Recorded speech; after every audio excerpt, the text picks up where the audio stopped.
सफ़ेद चांदनी बिछे तख्ते पर बगुले के परों से ज़्यादा सफ़ेद बालों वाली दादी बिल्कुल संगमरमर का भद्दा सा ढेर मालूम होती थी, जैसे उनके जिस्म में खून की एक बूंद ना हो। उनकी हल्की सुरमई आँखों की पुतलियों तक पर सफ़ेदी रंग आई थी, और जब वो अपनी बेनूर आंखें खोलती तो ऐसा मालूम होता सब रोजन बंद है, खिड़कियां दमबीज पर्दों के पीछे सहमी छिपी बैठी है। उन्हें देखकर आंखें चौंधियाने लगती थी, जैसे इर्द गिर्द पिसी हुई चांदी का गुबार मुअल्लक हो, सफ़ेद चिंगारियां सी फूट रही हो। उनके चेहरे पर पाकीज़गी और दोशीज़गी का नूर था। 80 बरस की कुंवारी को कभी किसी मर्द ने हाथ नहीं लगाया था। जब वो 13-14 बरस की थी तो बिल्कुल फूलों का गुच्छा लगती थी।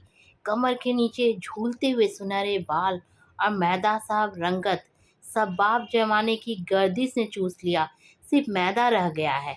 उनके हुस्न का ऐसा सोहरा था कि अम्मा बाबा की नींदें हराम हो गई थी।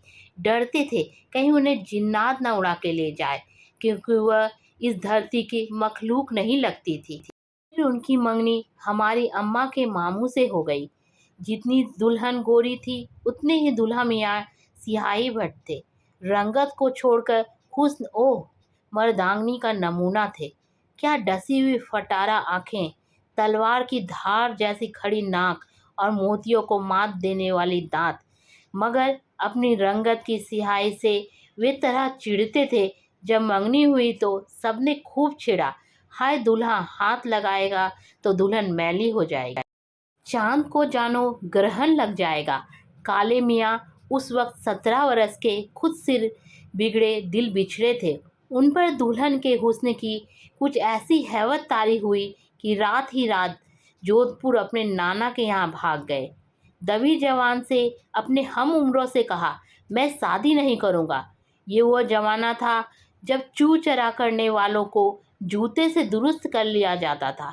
एक दफ़ा मंगनी हो जाए तो फिर तोड़ने की मजाल नहीं थी। आंखें कट जाने का खदशा होता था। और फिर दुल्हन में ऐब क्या था, यह कि वह बेतहा हसीन थी। दुनिया हुस्न की दीवानी है और आप हुस्न से नाला, बद मजाकी की हद, वह मगरूर है।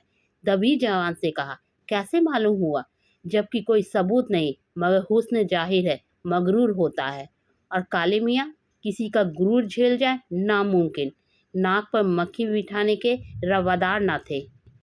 बहुत समझाया कि मियाँ वो तुम्हारी निकाह में आने के बाद तुम्हारी मलकियत होगी, तुम्हारे हुक्म से दिन को रात और रात को दिन कहेगी, जिधर बिठाओगे बैठेगी, उठाओगे उठेगी। कुछ जूते भी पड़े और आखिरकार काले मियाँ को पकड़ बुलाया गया और शादी कर दी गई।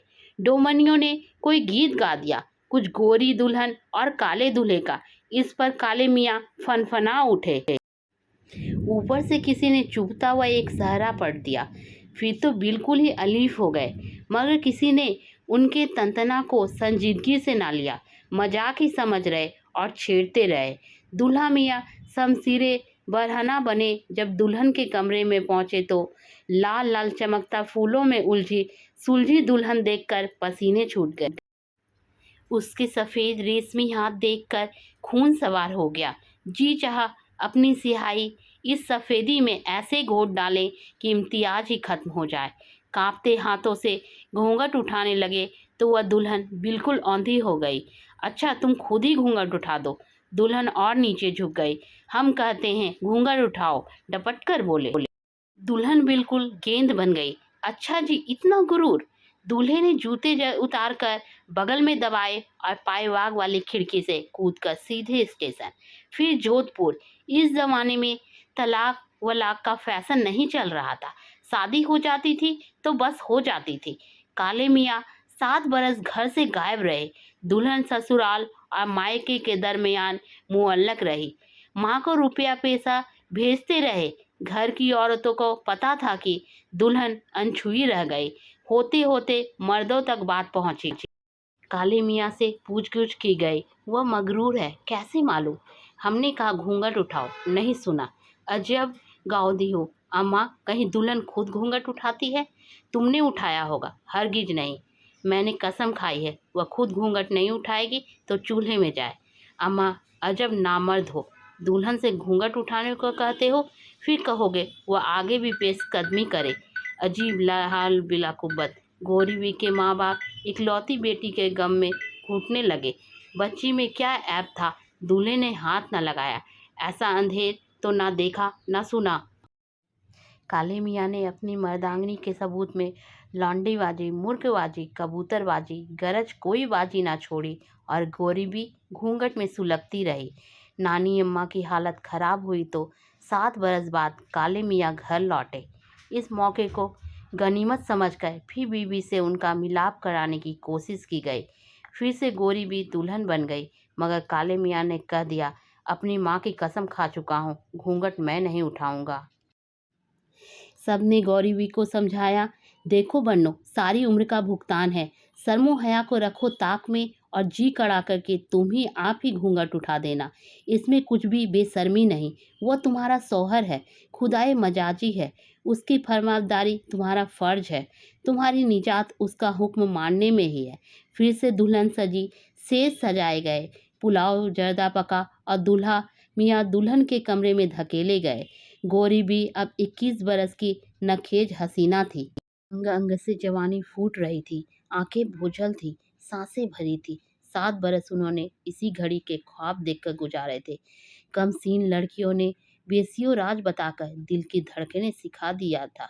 दुल्हन के हिना आलूदा हाथ पैर देखकर काले मियाँ के सर पर जीर्ण मंडलाने लगे। उनके सामने उनकी दुल्हन रखी थी, 14 बरस की कच्ची कली नहीं, एक मुकम्मल गुलदस्ता। लार टपकने लगी। आज जरूर दिन और रात को मिलकर समगी शाम को समा बंधेगा। उनका तजबेकार जिसमें शिकारे चीते की तरह मुंह जोर हो रहा था। उन्होंने अब तक दुल्हन की सूरत नहीं देखी थी। बदकारियों में भी इस रस भरी दुल्हन का तसव्वुर दिल पर आरे चला रहा था। घूंघट उठाओ, उन्होंने लरसती हुई आवाज में हुक्म दिया। दुल्हन की छौंगलियां भी ना हिली। घूंघट उठाओ, उन्होंने बड़ी लजाजत से रोनी आवाज में कहा। सुकूत तारी है, अगर मेरी हुक्म नहीं मानोगी तो फिर मैं मुंह नहीं दिखाऊंगा। दुल्हन टस से मस नहीं हुई। काले मियाँ ने घूसा मारकर खिड़की खोली और पाए बाग में कूद गए।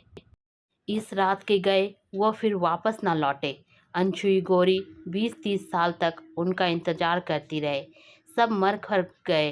बूढ़ी खाला के साथ फतेहपुर सीकरी में रहती थी कि सुनावती आई, दूल्हा आए हैं।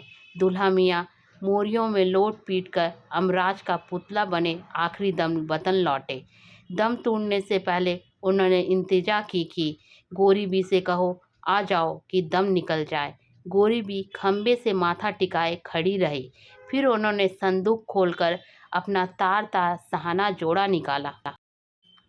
आधे सफ़ेद सर में सुहाग का तेल डाला और घूंघट संभालती लवे दम मरीज के सिरहाने पहुंची।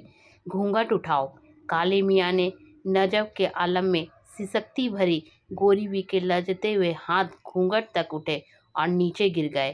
काले मियाँ दम तोड़ चुके थे। उन्होंने वहीं अकड़ू बैठकर पलंग के पाए पर चूड़ियाँ तोड़ी और घूंघट के बजाय सर पर रंडापे का सफ़ेद दुपट्टा खींच लिया।